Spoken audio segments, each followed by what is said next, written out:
Iya, halo malam Kak. Manggilnya Kak Anissa atau Kak siapa? Ya boleh Anis aja nggak apa-apa kok. Oke, siap. Kok gimana kabarnya nih kok? Baik-baik, sehat-sehat. Gimana di sana? Aman? Aman, aman, alhamdulillah. Sekarang lagi sibuk apa kok? Sibuk apa ya? Berkonten. Enggak. Ya sibuk sehari-hari aja. Sibuk sehari-hari kerja lah Hmm? kayak biasa pada umumnya. Sebagai financial planner ya kok ya? Ya, salah satunya. Kalau boleh tahu biasanya masalah-masalah yang atau mungkin ada Hmm. yang konsultasi itu biasanya apa sih kok? Paling banyak sih sebenarnya tentang hutang sih ya. Karena kan mayoritas orang Indonesia itu suka berhutang. Nah, mereka sadar hutang itu buruk, tapi diulang-ulang terus. Dan terus nanya gimana biar cepat lunas. Nah gitu, seringnya gitu. Paling sering itu. Sama yang kedua yang akan kita bahas hari ini, itu tentang sandwich generation. Oke, baik. Ini menarik banget ya kok, karena mungkin kalau di Indonesia sandwich generation itu mungkin sebenarnya udah jadi tradisi ya kok, karena kan kalau budaya Ya, kita itu betul. kan seorang anak itu mungkin sebenarnya diwajibkan untuk membiayai orang tuanya begitu ya kok. Yang mana Ya, padahal hal tersebut sebaiknya tidak terjadi ketika orang tua memang sudah mempersiapkan dirinya secara matang gitu ya kok ya. Nah, ya tapi betul. untuk lebih lanjut nih terkait sandwich generation, boleh nggak Koko menjelaskan apa sih sebenarnya sandwich generation dan kenapa muncul fenomena seperti ini kok? Oke, sebenarnya sandwich generation itu kan dari bahasanya aja sandwich kan kayak roti gitu ya, roti yang ketumpuk. Nah, kita itu ibarat kayak daging di tengah-tengahnya. Jadi, kita ditumpuk sama roti yang di atas itu orang tua kita, dan roti yang di bawah itu anak. Kalau dalam pengertiannya itu anak kita ya. Cuma pada faktanya kan sehari-hari bisa kejadian nggak hanya anak kayak yang di bawah itu, bisa juga pasangan atau saudara gitu. Nah, jadi kita disebut sandwich generation ketika kita harus membiayai. Jadi gini, membiayainya itu kadang-kadang tuh ada pengertian yang salah. Kalau kita ngasih uang ke orang tua disebut sandwich generation, padahal bukan seperti itu konsepnya. Jadi konsepnya itu adalah kita harus membiayai sedangkan kita sendiri belum mampu membiayai diri kita sendiri gitu. Jadi bukan kita ngasih secara sukarela ya ke orang tua. Maksudnya kita ngasih tiap bulan sebagai anak yang berbakti wajib kan. Nah tapi dalam kondisi kita sendiri ini nggak mampu loh untuk membiayai kehidupan kita keluarga sendiri itu nggak mampu. Tapi harus mikirin orang tua juga, mikirin anak juga. Nah itulah jadinya sandwich generation. Oh itu berarti Jadi dipaksakan gitu ya kok? ya kondisi terpaksa ya, Hmm. bukan kondisi yang maksudnya aku kelebihan duit nih mau ngasih orang tua itu beda lagi. Nah tapi Oke jadi, kitanya hmm? sendiri kurang, tapi harus membiayai atas dan bawah itu. Oke jadi sebenarnya ketika yang masuk sandwich generation itu ketika memang kita ini kekurangan, cuma kita juga punya Yes. kewajiban untuk membiayai orang tua Nah, kita begitu itu. ya kok ya? Iya, dan ibaratnya kalau kita Uh, nggak membiayai, orang tuanya nggak bisa hidup dengan layak. Nah, itu jadinya. Jadi memang orang tua itu benar-benar bergantung ke kita gitu ya kok ya? Ya, betul. Itu yang disebut Oke, sandwich generation. oke. Kok kalau maksudnya kalau ciri-ciri lainnya ada nggak sih kok atau Mm-mm. mungkin gimana nih supaya kita bisa menyadari kalau kita itu termasuk dalam golongan mungkin sandwich generation kok? Oke, paling gampang itu setiap kan tiap bulan rata-rata kita pasti punya penghasilan ya. Nah, kita kan biasanya membudget nih, kita mau beli ini, mau buat ini, bayar itu. Nah, ciri-cirinya kalau di budget itu secara pasti harus ngasih orang tua sekian, untuk biaya anak sekian, untuk biaya pasangan sekian. Nah, itu bisa dibilang kita itu sandwich generation. Jadi ada kata harusnya ya. Mau nggak mau harus ngasih orang tua nih. Misalnya gaji kita 5 juta, harus ngasih orang tua 1 juta. Padahal kita pengen misalnya pengen liburan, tapi harus nunda liburan karena harus ngasih orang tua. Nah itu, kalau itu terjadi tiap bulan, ya bisa dibilang kita sandwich generation gitu. Oke, jadi memang ada kewajiban dan mungkin yang kita seharusnya bisa mikirin diri kita sendiri gitu Ya, ya, kok menyenangkan diri betul. kita, tapi itu nggak bisa Yes. terjadi karena ada kewajiban untuk orang tua gitu ya, kok ya. Ya, betul. Nah, kok kalau kalau kita sudah menyadari kalau kita ini termasuk dalam sandwich generation, kok itu hal Hmm. pertama mungkin atau apa ya antisipasi pertama yang harus kita lakukan itu seperti apa sih, kok? Oke, yang paling penting pastinya ya ngelola uangnya ya. Karena kan kita sandwich generation bermasalah dengan keuangannya.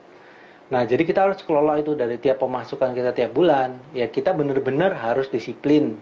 Namanya budgeting, kita harus tahu dari penghasilan mau buat apa saja. Jadi, kita memang bisa dibilang itu generasi yang spesial. Karena diberi kekuatan lebih untuk mengurusin itu. Nah, jadi kita kan harus benar-benar ngitung-ngitung nih. Nggak bisa sembarangan kan kalau orang yang istilahnya nggak harus membiayai atas bawah, punya duit langsung liburan habisin bebas gitu kan. Tapi sedangkan kita tidak bisa, ibaratnya nggak bisa egois kayak gitu. Harus benar-benar membudget, oh ini buat orang tua nih segini, oh buat biaya hidup nih segini, oh buat sekolah anak nih segini gitu. Jadi benar-benar harus sedetail itu dan setertib itu. Yang Kalau keuangannya itu ya. Oke. Nah, kalau untuk agar apa ya, untuk supaya kita bisa mempunyai perencanaan keuangan Hmm, yang kokoh gitu loh ya, kok karena kita ya. sebagai sandwich generation itu gimana kok caranya atau step-stepnya seperti apa dan kemudian kira-kira apa aja yang hal-hal penting yang harus kita ketahui gitu. Oke, pertama kita harus bisa bedakan keinginan dan kebutuhan. Jadi kita tahu nih, kita ini misalnya mau liburan, ini keinginan apa memang kita butuh ya? Oh, kita mau beli misalnya apa, HP baru gitu ya. Itu keinginan apa kebutuhan. Nah, dari kita paham itu, kita pasti sudah bisa ibaratnya berhemat ya. Itu lebih mudah untuk berhemat. Tapi kan kadang-kadang kita pengen, oh ada yang baru, pengen ini. Ada itu tuh Justin Bieber konser, mau ikut nonton gitu ya. Padahal itu kan keinginan untuk kebutuhan. Nah, kalau kita mampu nggak apa-apa. Tapi kalau misalnya ternyata terbatas, ya kita harus bedakan itu pertama. Nah, Nah, dengan kok kita bisa bedakan, ya. maaf saya Oke, oke, potong. silakan. Gimana caranya? Maksudnya kan kadang kita rancu gitu ya, kok antara kebutuhan dan keinginan gitu ya. Kadang ya Oke. pengen tapi ya memang butuh juga gitu. Tapi butuh tapi pengen juga itu kira-kira seperti apa sih memilahnya kok? Oke. Kalau kebutuhan itu kalau kita nggak beli atau kita nggak pakai, hidup kita terganggu. Itu kebutuhan. Misalnya di rumah atau ngekos ya, kita nggak bayar listrik nih, listriknya mati, kita nggak bisa kerja. Nah, itu kan mau berarti kebutuhan. Karena kita kalau nggak pakai itu ya kita nggak bisa. Tapi kalau misalnya nih, oh sekarang kita mau hangout nih, mau malam mingguan, mau makan di kafe mana gitu ya. Kalau kita nggak ke kafe, kira-kira kita menderita nggak gitu. Kalau misalnya, oh kita mau apa alasannya mau makan, oh kita makan di kaki lima aja bisa kok gitu. Nah berarti itu sebenarnya keinginan, ke kafenya itu keinginan. Nah, tinggal kita ukur sendiri kira-kira kegiatan ini tuh mengganggu hidup kita apa enggak sih kalau enggak kita lakukan sekarang. Nah, kalau misalnya enggak berarti itu keinginan, tapi kalau iya berarti kebutuhan. Nah, Oke, terus sebenarnya simpel ya, tapi susah loh ya. itu. Iya, terkadang kita bingung gitu kok membedakannya antara keinginan dan Hmm. kebutuhan. Oke kok, selain kita bisa membedakan keinginan dan kebutuhan supaya kita bisa berhemat, selain itu apa lagi kok? Oke, kita disiplin sama namanya budgeting. Ini sebetulnya orang Indonesia tuh masih jarang banget ya sama yang budgeting. Budgeting tuh maksudnya kita dapat penghasilan nih, kita langsung bagi-bagi ini mau buat apa, ini buat apa, ini buat apa. Dan budgeting itu nggak cuma sekedar memilah-milah, tapi juga ada batas maksimal. Misalnya kita membudget, oh kita mau biaya transport maksimal 500.000 nih tiap bulan. Ya udah, kita harus pakai maksimal segitu. Nggak boleh misalnya panas nih mau naik taksi online tiap hari jadinya 1 juta gitu kan. Nah, itu namanya bukan budgeting berarti hanya sekedar ngamplopin 500 tapi kalau lebih nggak apa-apa. Nah, jadi betul-betul harus disiplin. Kalau budgetnya 500 ya berarti harus usahakan jangan sampai lebih dari itu. Kalau lebih kita pinjem dari pos yang lain. Misalnya kita anggarkan buat jajan 500 juga nih. Oh, karena kita transportnya udah nombok nih, jadi bulan ini nggak boleh jajan misalnya. Nah, itu budgetingnya memang disiplin, harus disiplin banget. Tapi memang sulit, betul. Nah, untuk budgetingnya sendiri kok, cara kita menyusun budgetingnya itu seperti apa kok? Apa Hmm, aja komponen-komponen yang Oke, sebaiknya kalau kita taruh? untuk pemula sih paling simple ya. Itu misalnya untuk kebutuhan dulu. Itu kan pasti ya, pertama kebutuhan. Misalnya 50% dari penghasilan kita. Misalnya kita ambil angka misalnya 5 juta penghasilannya. Berarti untuk kebutuhan, artinya untuk makan, untuk bayar kos misalnya, untuk bayar listrik dan segala macam, itu maksimal 2,5 juta. Nah, kalau kita bisa ya berhemat di bawah itu misalnya. Tapi kalau nggak bisa ya minimal segitu misalnya. Terus yang lain, misalnya mau sedekah, mau apa, 10%. Mau investasi misalnya 10%. Kalau kita sudah paham investasi ya. Lalu misalnya untuk budget apa lain? Misalnya kita ternyata punya cicilan. Ya maksimal berarti tinggal sisanya ya, 30% misalnya. Nah, paling simpel sih itu. Pembagiannya 50, 30, 10, 10 misalnya. Tapi itu bisa fleksibel ya, bisa diubah-ubah tergantung kebutuhan kita juga. Kok, tapi ketika kita eh, bagian dari sandwich generation gitu kok, apakah Hmm? baik kalau kita mempunyai cicilan? Tadi kan kok bilang ada kalau Oh ya. mempunyai cicilan. Hmm. Tapi kalau kita sebagai seorang sandwich generation, kalau ada cicilan Hmm. itu kira-kira seperti apa kok? Oke, sebenarnya kalau bilang cicilan baik apa enggak, jelas nggak baik gitu kan. Tapi ketika seringkali kan kejadiannya kondisi mau nggak mau gitu ya. Kalau misalnya nih kita juga harus mikirin keluarga sendiri, misalnya harus nyicil rumah misalnya. Masa iya kita mau karena kita sandwich jadi nggak bisa beli rumah, harus nunggu sampai nanti entah kapan gitu kan. Nah kan itu keadaan terpaksa. Nah cicilan itu boleh tapi maksimal 30% dari penghasilan dan harus yang produktif. Jadi jangan cicilan itu buat beli HP misalnya HP-nya buat ngegame, nah jangan seperti itu. Tapi misalnya buat rumah, buat kendaraan pun kalau untuk kerja misalnya jadi taksi online ya, cicilan kendaraan. Ya itu mau nggak mau oke, tapi usahakan maksimal tuh 30%. Nah, yang sering jadi masalah itu di atas itu, Kak. Cicilannya kadang-kadang sampai 50%, bahkan sampai 60%, akhirnya nutupnya dengan ngutang lagi gitu. Udah kitanya susah, nyusahin diri sendiri juga gitu. Bunganya juga 30% sebulan gitu ya. Iya, itu dia, Mak. Itu pinjol berarti kayak. Oke, Nah, kok itu. seterusnya selain tadi budgeting, kemudian juga memilah antara kebutuhan sama keinginan, kemudian apa Hmm. lagi? Oke, sebetulnya di finansial itu ada namanya piramida finansial. Jadi piramida keuangan. Nah, ini mungkin teman-teman banyak yang belum tahu sih ya. Jadi piramida itu bentuknya kayak gini, Kak. Wah, ini udah aku siapin nih.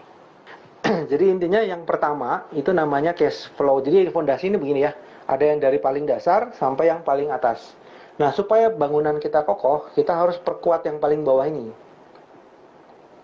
Nah, yang paling bawah ini adalah namanya cash flow atau pemasukan dan pengeluaran itu harus lebih besar pemasukannya.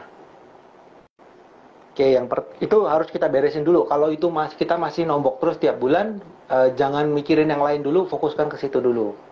Ini berarti cicilannya itu yang tadi 30% seperti Ya, itu ya, kok? ya Ya. itu harus ibaratnya proporsional lah. Tiap bulan itu kita Oke. masih bisa nabung minimal 10% deh. Gitu. Oke, baik, kok. Nah, berarti cash flow-nya udah positif ya, udah bagus ya. Nah, terus kita punya dana darurat. Nah, dana darurat itu apa sih? Dana darurat itu kan dana yang bisa kita pakai kalau keadaan darurat terjadi. Nah, dana darurat itu jumlahnya berapa? Jumlahnya itu juga sebetulnya macam-macam, Kak. Tergantung apakah kita sudah menikah atau udah punya anak atau single gitu. Tapi rata-rata sih paling nggak 6 kali pengeluaran bulanan. Oke. Jadi kalau misalnya kita gajinya 5 juta, lalu pengeluarannya 3 juta, kalau 6 kali kan berarti kita harus punya dana darurat 18 juta. Nah, itu minimal segitu. Kok ketika mungkin kita fresh graduate gitu ya, kita baru mulai masuk dunia kerja, itu kan nggak mungkin kita mempunyai dana darurat sebanyak 6 kali gitu ya, kok, karena memang mungkin belum ada dana. Kalau kondisinya seperti itu seperti apa, kok? Dana darurat itu kan tadi jumlah 6 kali adalah ideal, jumlah ideal. Jadi tujuan kita ke sana, cuma kan nggak langsung tahun pertama langsung beres kan. Kita cicil aja, misalnya tiap bulan 10% ya misalnya. Berarti kalau gaji 5 juta 500 ribu tuh. Tiap bulan kita cicil berarti butuh sekitar 2 tahun. 2 tahun tuh berapa? 6, baru 12 ya. Berarti butuh 3 tahun kurang lebih. Untuk sampai punya dana darurat senilai 6 kali pengeluaran kita. Nah, jadi dana darurat bisa kita cicil. Nanti tergantung fungsinya, besarannya berapa tergantung kita sih. Kalau kita bisa nyicilnya lebih besar, jauh lebih bagus. Ini 6 kali ini minimal ya, kok? Gini, beda-beda. Kalau untuk single itu minimal 3 kali, kalau lebih bagus 6 lah ya, 3 sampai 6. Tapi kalau kita sudah menikah itu minimal 9. 6 sampai 9. Kalau kita udah punya anak 9 sampai 12. Kenapa harus semakin banyak? Karena gini, Kak. Contoh, misalnya kita udah nikah nih ya, udah punya anak. Kita siapin 12 kali pengeluaran supaya apa? Amit-amit kita pekerjaannya hilang atau kita sakit gitu ya, nggak bisa kerja. Kita tetap bisa hidup selama 12 bulan. Gitu. Jadi tujuannya tuh sebenarnya itu, angka itu keluar tujuannya untuk itu. Nah, kalau kita sudah punya dana darurat yang cukup, ibaratnya kita mau nganggur selama setahun pun keluarga aman gitu loh. Nah, gitu tujuannya.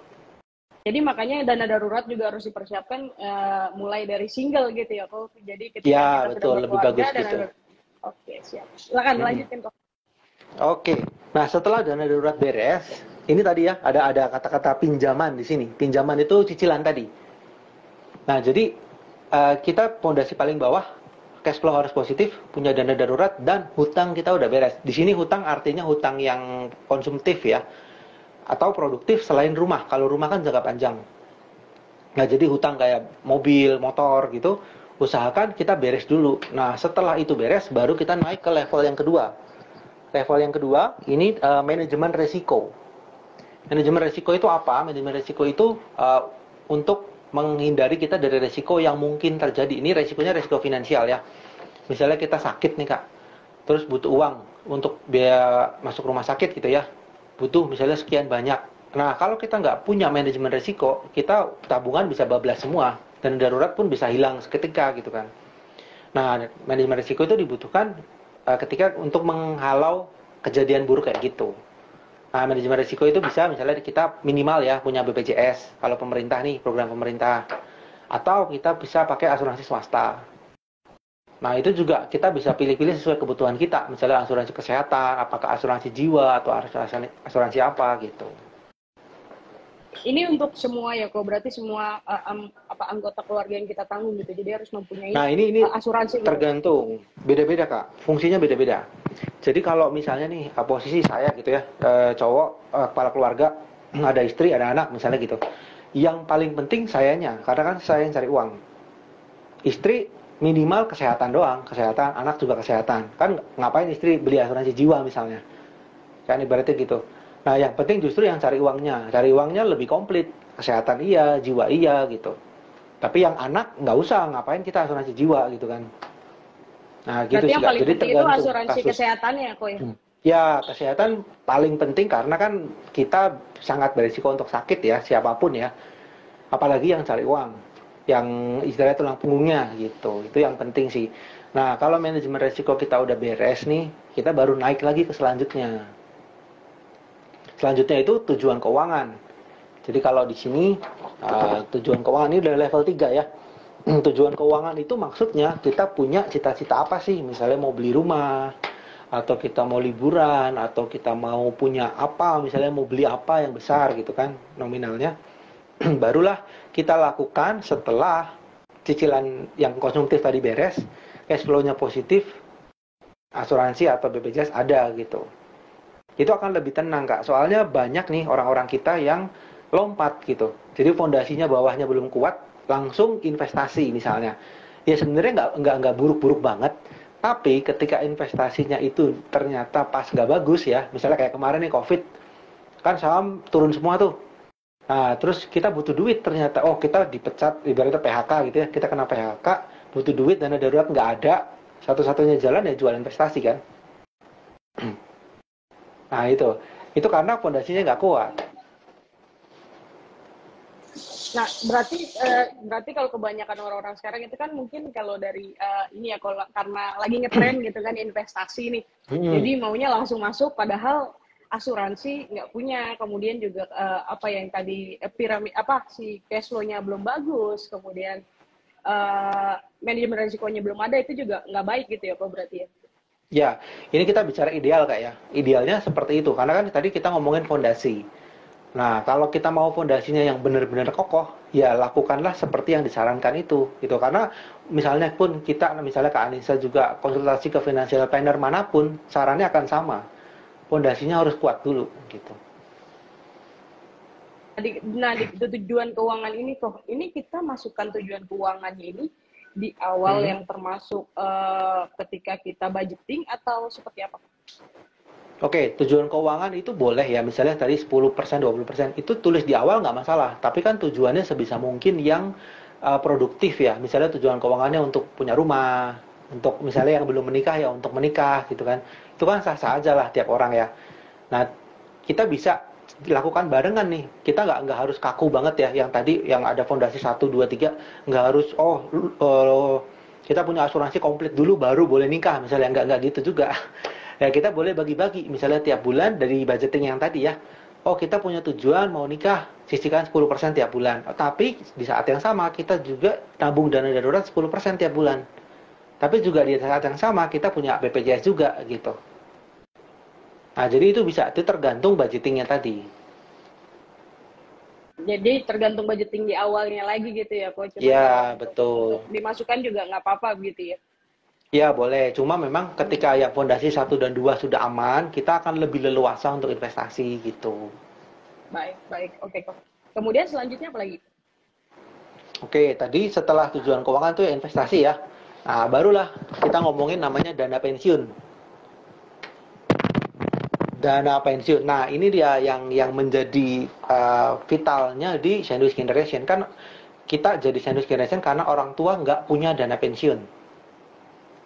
Ya kan masalahnya itu. Jadi kita harus biayain terus. Tapi kalau orang tua itu punya atau melek finansial sejak dulu, sejak muda dan punya dana pensiun, ya kita sebagai anak tidak wajib untuk membiayai terus gitu kan. Nah, kita dana pensiun mulailah kita masukkan. Jadi sebetulnya investasi juga dana pensiun itu kan asalnya dari investasi. Tapi dengan level yang lebih tinggi, yaitu passive income. Nah, tadi kan Jadi, kalau untuk sorry kok. nikah, iya gimana? Jadi kalau kita sudah investasi dulu gitu, baru Hmm. masuk ke dana pensiun gitu ya kok ya? Ya, jadi beda tujuannya Kak. Kalau tadi kan investasinya untuk nikah, untuk beli rumah gitu ya. Nah, yang ini tujuan investasinya untuk dana pensiun. Sedangkan kan dana pensiun kalau kita-kita ya, misalnya usia 20, 30 kan masih panjang tuh. Masih 20 tahunan lah kurang lebih ya. Nah, itu kan kita bisa persiapkan itu sejak sekarang untuk 20 tahun ke depan gitu loh.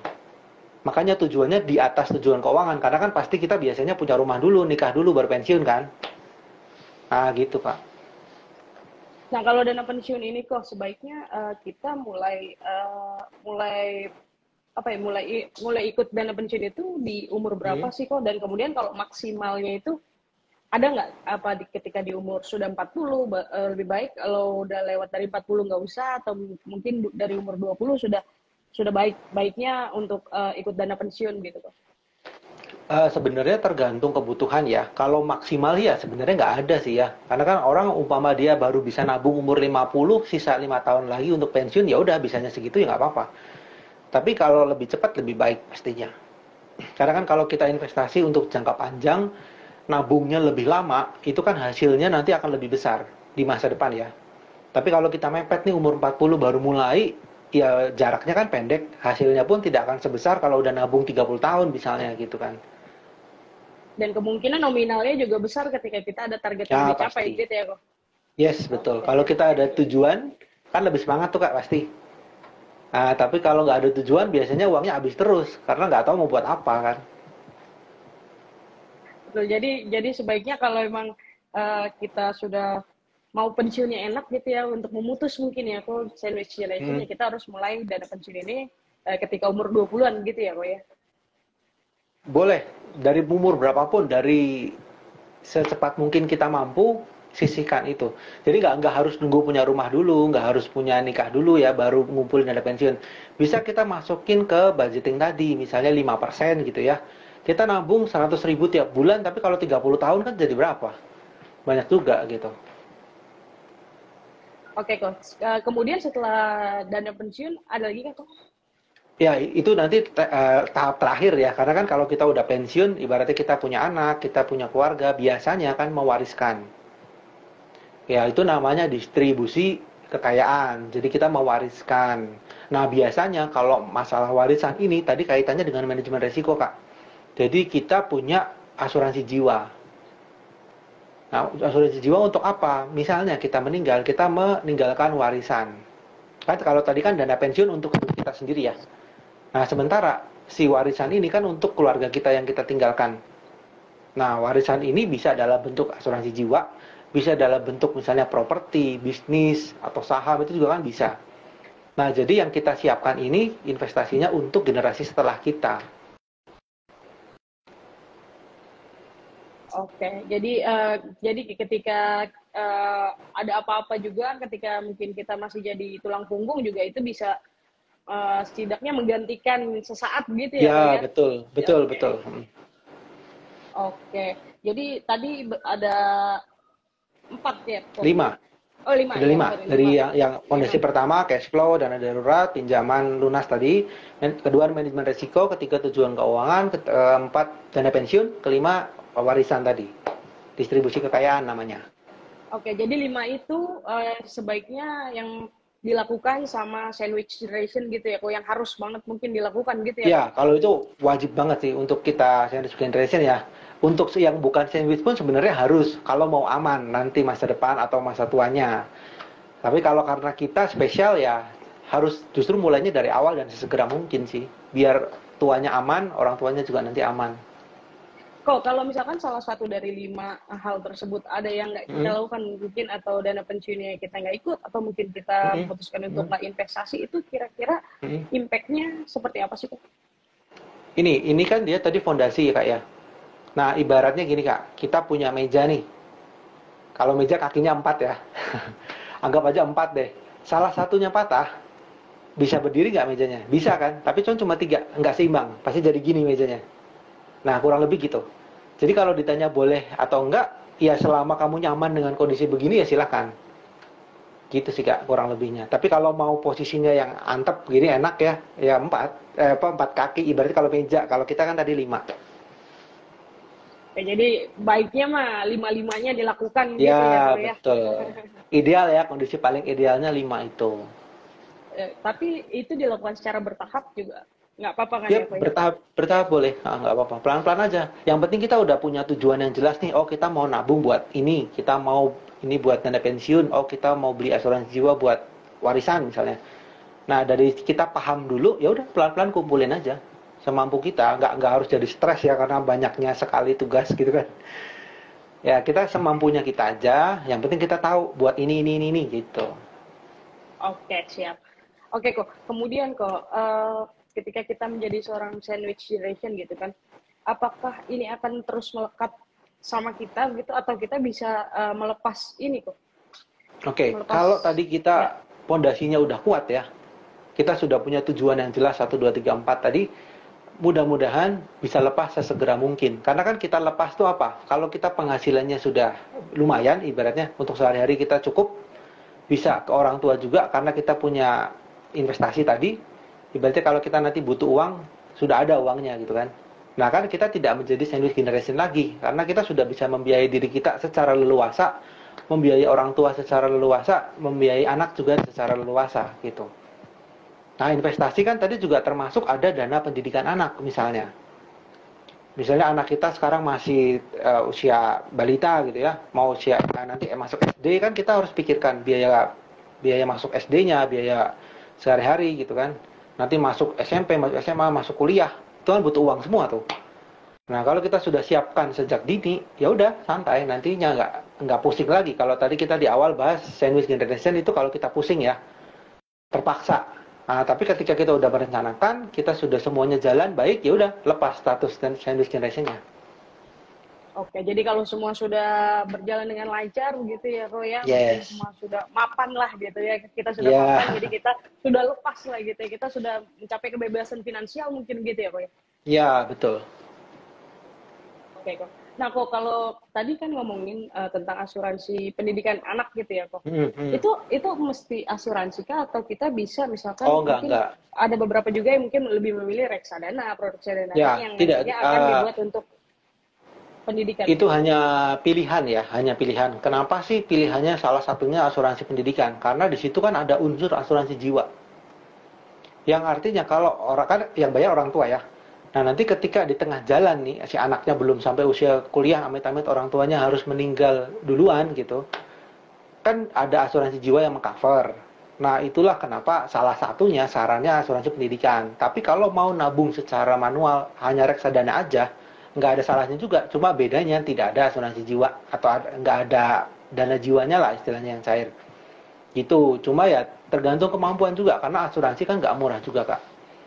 Jadi benar-benar sesuai kemampuan kita. Kalau memang kita mampu dan kita menganggap kita nggak mau pusing-pusing karena kan kalau di asuransi pendidikan semua dana investasi disesuaikan sama manajer investasinya sana. Sedangkan kalau reksadana kita harus milih mandiri. Kalau saham juga kita harus milih mandiri gitu kan. Selama kita mampu sendiri nggak masalah. Nah, kalau masuk investasinya ke kripto nih, wah, mungkin kan Hmm, kalau ada yang lihat mungkin, oh Bitcoin berapa tahun lalu itu mungkin harganya masih berapa ratus ribu. Nah, sekarang udah ratusan juta, hmm. itu bisa jadi pilihan juga nggak sih kok?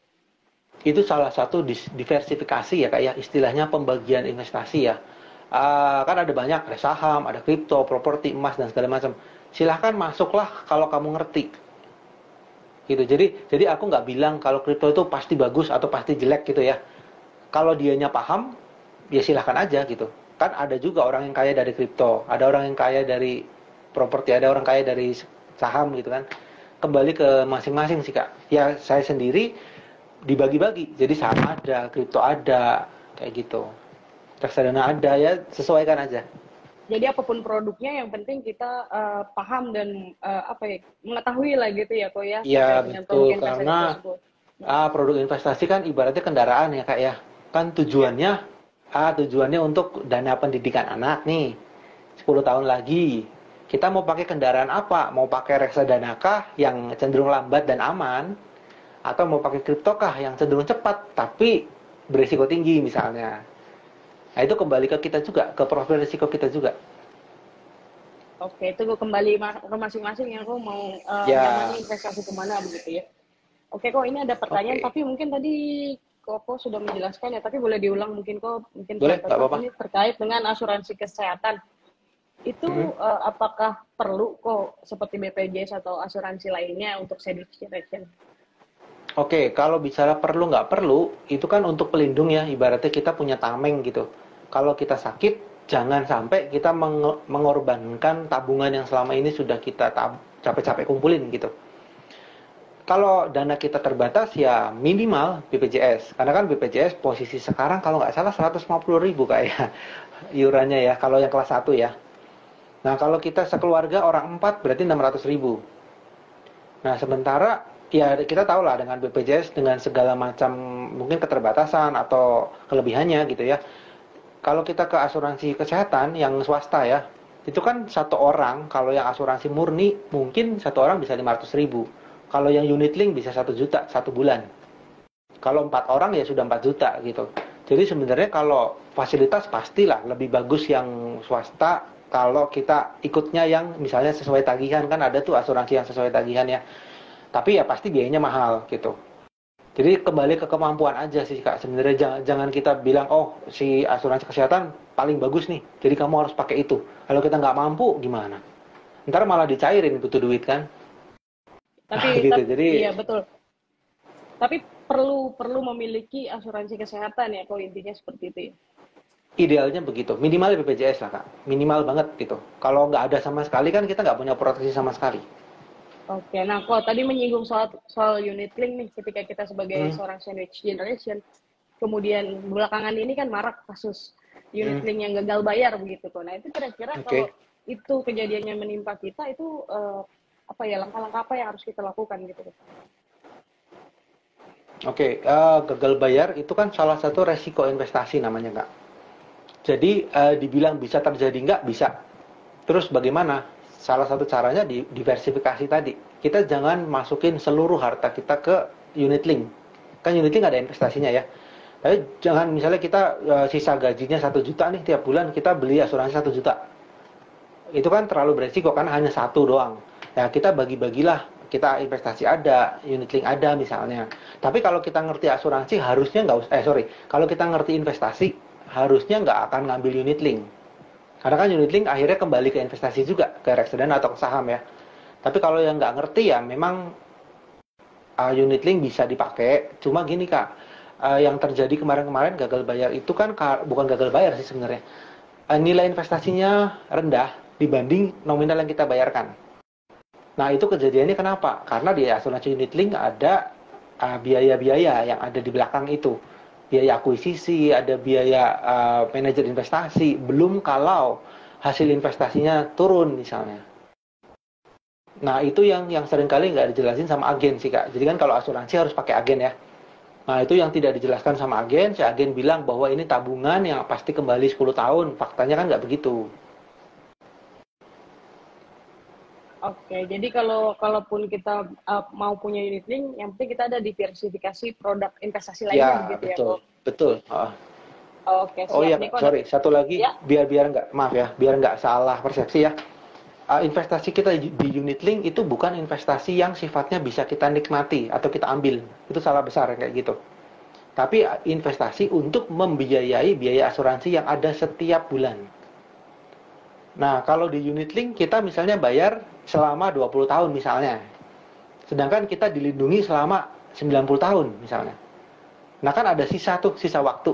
Nah, si investasinya yang kita tabung selama 20 tahun untuk bayar premi sisa waktunya. Bukan terus udah tahun ke-20 kita cairin buat di rumah. Nggak begitu. Itu yang orang Indonesia masih banyak banget yang salah persepsi. Ya mungkin di situ yang jadinya orang-orang banyak yang merasa perusahaan asuransi ini tinggal bayar untuk produk unit linknya begitu ya kok ya. Ya. Oke siap kok. Kemudian kok ini ada pertanyaan lagi, kalau untuk nabung nih kok katanya bagusnya dalam bentuk uang atau lebih baik dalam bentuk emas begitu kok? Bagus enggaknya sebenarnya ya tergantung ya. Kalau emas kan memang secara jangka panjang nilainya pasti naik. Nah, itu nanti kembali ke pemahaman kita, Kak. Jadi kalau misalnya kebetulan nggak ngerti sama sekali tentang reksadana, tentang saham, ya udah emas yang paling aman. Tapi kalau dibandingkan dengan saham misalnya, pasti returnnya beda, resikonya juga beda, gitu. Jadi tergantung nih. Kalau nggak paham sama sekali, ya udah emas aja, cari aman. Tapi kalau kamu ngerti tentang saham, ngerti tentang reksadana, bisa membagi. Jadi ada emas, ada reksadana ada. Atau kalau sangat yakin dengan saham atau reksadana, ya hanya saham saja misalnya, itu juga nggak masalah. Jadi tergantung ke pengetahuan kita. Baik, jadi tergantung sama kitanya sendiri ya kok. Iya. Cuman kalau yang ditanyakan ini, apakah lebih baiknya nabung dalam bentuk uang di bank gitu, atau mungkin dalam bentuk tabungan emas atau emas yang nabung sekarang di banyak bank, misalkan maksudnya kita bisa cicil per bulan gitu mungkin kok. Kalau pertanyaannya antara emas versus nabung di bank, ya jelas emas. Sorry, tak kira investasi. Maksudnya nabung uang tuh investasi gitu ya, tak kira gitu. Oke, jadi lebih baik emas dibandingkan kita nabung di bank konvensional begitu ya kok ya? Iya, pasti nilainya jauh naik soalnya. Oke, siap kalau gitu. Oke kok, mungkin boleh kok untuk, ini kita sudah ada pertanyaan, mungkin Koko bisa menyampaikan untuk penutup kok. Oke. Ya, kalau untuk teman-teman semua yang kebetulan dapat anugerah untuk jadi sandwich generation ya, kita sebut anugerah ya, karena biar nggak menderita gitu kan. Kita punya kekuatan lebih soalnya. Yang memang sekarang lagi jadi sandwich generation, nggak usah kecil hati, nggak usah kita terlalu banyak liatin orang lain. Oh, itu enak banget ya, bisa bebas gitu ya. Kita fokus sama kehidupan kita, belajar tadi yang sudah dijelasin di 5 fondasi ini ya. Dipelajari betul-betul, rencanakan hidup kamu. Mudah-mudahan ya ke depan kalau semuanya berjalan lancar, pasti bisa lepas dari status sandwich generation.